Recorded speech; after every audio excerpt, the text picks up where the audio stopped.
தெய்வீக மாலை நண்பர்களுக்கு வணக்கம். இன்று நம்ம தெய்வீக மாலை யூடியூப் சேனல்ல கோவில் யானையிடம் தும்பிக்கையால் ஆசீர்வாதம் பெறுவது, விநாயகர் மற்றும் மகாலட்சுமியின் அருளை பெற்று மனதில் நல்ல எண்ணங்களை வளர்த்து தடைகளை நீக்கி சுபிட்சத்தை அளிப்பதாக நம்பப்படுகிறது.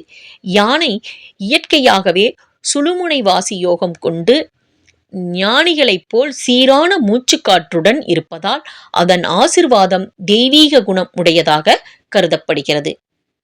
யானை விநாயகரின் அம்சமாக கருதப்படுவதால் அதன் ஆசி விநாயகர் அருளை பெற்றுத்தரும்.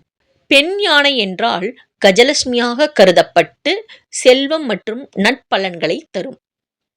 யானையின் தும்பிக்கை தலையை தொடும்போது நம் மூச்சுக்காற்று சீராகி தீய எண்ணங்கள் நீங்கி நல்ல சிந்தனைகள் வளரும்.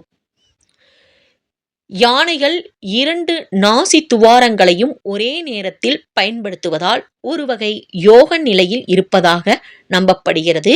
இது ஆசிர்வதிப்பதற்கு முக்கிய காரணமாகிறது.